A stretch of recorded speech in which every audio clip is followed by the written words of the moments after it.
Ngamshumayeli chapter 12 sifunda nje verse elibelodwa uverse number 1 uthi uverse number 1 futhi ukhumbula umdalo wakho emhleni yobusha bakho zingakafika izinsuku ezimbi ingakasondeli neminyaka osho ngayo ukuthi angithokozi. Kunezinto ezimbili la engifuna sibambe ekhulunywa uSolomon. Abafundi beBhayibheli bathi wayibhala lencwadi ezikhathini zobusha bakhe noma ezikhathini zobubhungu bakhe engakagugi ekhuluma ngezinto umuntu omusha kumele ayiqaphele. Cela ukuphinda ngifunda uverse number 1 uthi futhi khumbula umdalo wakho emhleni yobusha bakho zingakafiki izinsuku. Andalana okokuqala izinsuku bese okwesibili iminyaka. Na uthi izinsuku ke zimbi iminyaka mayikufikile ikuficileke awuthokozi ngayo. Lezi zinto engifuna sizibuke namhlanje kusihlwa singabantu abasha eindaweni ezahlukahlukene ukuthi emhlabeni la siphila khona ngokwenhlelo zikaNkuluNkulu. uNkulunkulu yena wayiboleka izinsuku asiboleka izinsuku zokuphila. Lithi iBhayibheli izinsuku zethu zokuphila ibhaliwe kuyo. Uyazi usophila izinsuku engakanani. Na uthi uSolomon mebhala ke futhi ukhumbula umdalo wakho einsukwini zobusha bakho ingakafiki noma singakafiki izinsuku ezimbi. Number 1 number 2 bese kuba khona ke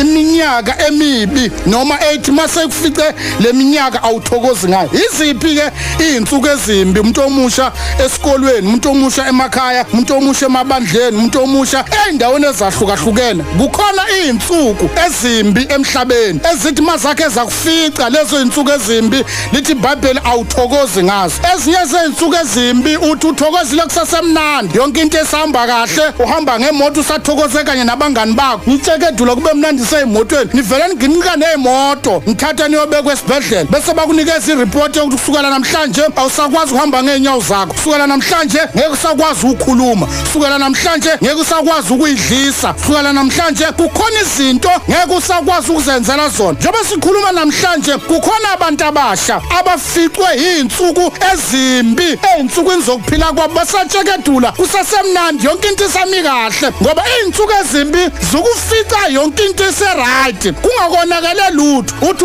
ubuka ibhenke lakho lithi li right, ubuka ikhaya uzalwela kulona bathi imali right, ubuka ifridge ligcwele uvela uficwa izinsuku ezimbi. Yabona kukhona abaficwe izinsuku ezimbi einsukwini zokuphila kwabo. Njengoba sikhuluma kanje badla ngamapayipi, njengoba sikhuluma kanje abakwazi ukubona, njengoba sikhuluma kanje abakwazi ukukhuluma, njengoba sikhuluma kanje abanye banama queen nama king kodwa abakwazi ukulala kuwo. Uma bezolala balala ngamapilisi ngoba ziyaficana izinsuku. Usaphila usahamba kahle yonke into isami kahle zivela zokufica izinsuku ezimbi. Silapho ke bantu benkosi. Now ke uthi obhalayo ke khumbula umdala. In other words singakafiki lezo izinsuku. iBhayibheli lithi eKhana laseGalile kwakhona umshado. Abebeshada balungiselela umshado bese bebonisana ukuthi singakaqala umshado ake simeme uJesu. Ngicabanga ukuthi bacabanga ukuthi ekuhambeni kwendlela izinto ziyaphela. Kuthi kusemnandi ukusatshekedula kusami kahle basisibetha abafana basancoma bathi umi kahle umisa kwanogwatshu umisa ngathi uyimpukane. Kuvela nje kubhede emhlabeni ngoba la kusemhlabeni la ziyaficana izinsuku ezimbi. Thina sazalwa ngaleza ikhathi kwakhona amafoni o5110, kwakhona amafoni o6100, kwakhona amafoni o1100 ayedlisa ngalezo ikhathi. Namhlanje monga ngibona ngiphethe le phone ungahleka uzulala phansi kanti ngekhathi zawo akadlisa lamafoni. Ngicela kumamezela ke namhlanje kumuntu omusha ofundile namaphepha na yonke into ukuthi ungami ngephepha uNkulunkulu engekho kuwe. Sibabonile thina abantu abafundile baqeda ukufunda emveni kwaloko bahlanya. Sibabonile abantu abaqeda ukufunda bangawuthola umsebenzi. Ungami ngephepha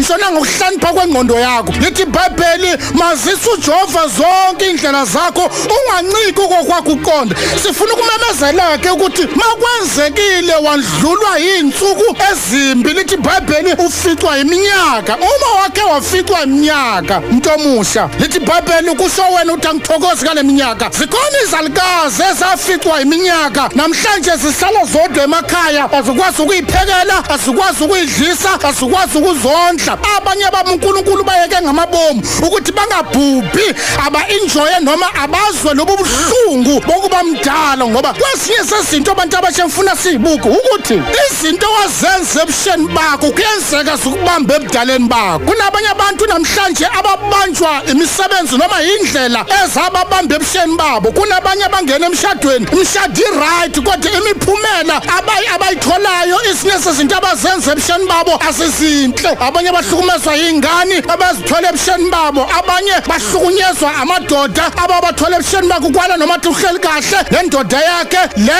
owamthola ebusheni uyafona amtshela ukuthi ngikukhumbule umuntu wami ngoba izinto ozenze ebusheni kuyakwenzeka ukuthi usubambe ebudaleni bakho abanye ebusheni babo babanjwa izifo ezithile ezahlukahlukene kuthi sawufika ebudaleni kufika isikhathi somshado uma umuntu athi uyafuna ukushada uthi ngicela ukuchazela kuqala ngoba oqaphela izinto ozenze ebusheni bakho singakubambi ebudaleni bakho silapho ke namhlanje abantu abasha la ungilalele khona laba ukukhohlisa khona ngoba khona abafana abakhohlisa osisi bethu ebuncaneni babo athi umi kahle kanti ufuna ukudestroy ikusasa lakho ufuna ukudestroya ebuhleni bakho njengoba ekuteketisa nje uyazi ukuthi ufuna ukudestroy ikusasa lakho futhi ukhumbula umdali wakho emhleni yobusha bakho ziyakafika izinsuku ezimbi ngoba ziyafikana izinsuku ezimbi akunanda ukuthi uhlanipheka kangakanani akunanda ukuthi umingana akunanda ukuthi umi kahle kangakanani akunanda ukuthi abafana bakushela bathini ngiyakutshela mina ziyafika izinsuku la khona uhamba edrobheni phinde ubuya kungekho kushayela ikhwele kunabantu ababehlonitsha ukuthi o never die ongawabeka sebemabili namhlanje bahamba ngama wheelchair namhlanje bayathukwa namhlanje kungakhuluma noma yini phe kwabo yesho ukuthi awuzaze zamfica lo mfana izinsuku ezimbi ngoba ziyaficana zufica usami kahle zufica unemali ebank khumbula umdali wakho emhleni yobusha bakho leza izinsuku zingakakufica ngoba zufica usacheke edula kusasemnandi zufica bona mina khona abazalwane umzalwane engimaziyo owayecula kahle encengwe ebandleni ibandla lincike ngaye kwesisikhathi athangizi ekhonza ngama emotion ngoba unephimbo elihle kwathi kwambeni kwesikhathi kavela kwasho ivoice akasakwazi nokukhuluma uma ekhuluma akasazwakala wangazi ukuthi ivoice yakhe nobuhle bokucula kwakhe ekhambeni kwendlela iyoficwa izinsuku ezimbi ziyaficana izinsuku ezimbi umi kahle uvela ungena ku car accident la kusohambeni la kusemhlabeni kungenzeka noma yini noma yini noma ikuphi ngoba ungokajova umhlaba nokugcwala konke kwawo izwe nabakhile kulo khumbula umdali wakhe emhlani yobusha bakho ngizomemezela lokho akunandaba ukuthi unani akunandaba ukuthi uphetheni akunandaba ukuthi abazali bakho bafunde kangakanani akunandaba ukuthi ebhenke banamalini abazali bakho akunandaba ukuthi banikhave kangakanani akunandaba ukuthi imalini abanibekele yona ukuthi nizofunda la kusemhlabeni ungavuka kusasa ukuthi umzali wakhe akasekho ungavuka kusasa ukuthi imali ebhenke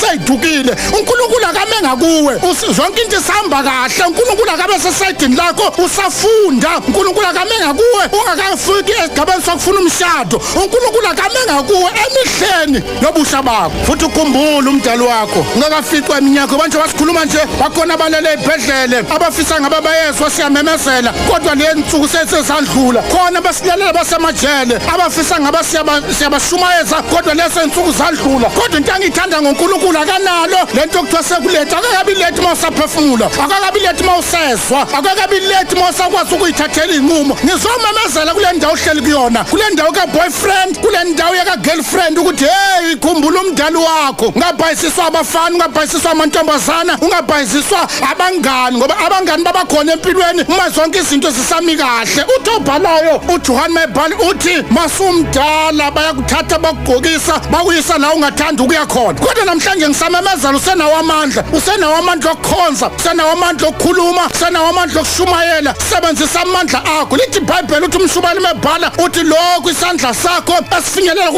kubambisise ngamandla akho onke ngoba la uyakhona akusasetshenzwa lutho ngicela ukumemezela kwabantu abasha abakhonza ngama emotion kwabantu abasha abafuna ukuncengwa kwabantu abasha bathi bona batshelwa ukuthi hey khumbula umdali wakho emhleni yobusha bakho ngoba siyesa izinsuku ezimbi oyotha uthokozi ngazo awutshela seduze kwakumakhono seduze uthi hey khumbula umdali ingakaficwa izinsuku ezimbi othi mawuyibuka uthi yimi lo uyabona masakeza ukufica izinsuku ezimbi kwala noma uthi ufaka udaka ebusweni kubonakala ngathi ufake uparafini ebusweni ngoba ziyaficana izinsuku ezimbi uthi ufaka ama extension uthi ufaka Brazilian uvela sekubonakala ukuthi lo sisi lo ebuhleni bakhe uficwe izinsuku ezimbi ngiyamemezela ke kubantu abasha bonke ukuthi usemuhle usami kahle uNkulunkulu akamenga kuwe lithi iBhayibheli ikhana laseGalile abebeshada bathi uJesu akabeka kubo kanti kuhambeni kwendlela bebangazi ukuthi iwayini lizophela lithi iBhayibheli kwathi sekuphela iwayini kwadingakala ukuthi abayobikela uJesu lo wayekhona umhlaba ungakasekelwa abantu bangakabibikho wayekhona lithi iBhayibheli kwathi uphela iwayini bambikela ukuthi laba bantu iwayini abasenalo uJesu akamenga kuwe umuntu omusha izinto zisami kahle uJesu akamenga kuwe yonke into isebe right uJesu akamenga kuwe konke kusami right ufundile unamaphepha unama degree unamadiploma ushade kahle mawushadile usalungiselela umshado kodwa uJesu akame ngakuwe singakafiki ungakafikwa yinsuku ezimbi ezothi mazuficile uthi angithokozi ngazo Jesu akame ngakuwe yabona umuntu omusha noNkulunkulu umrepresenta noma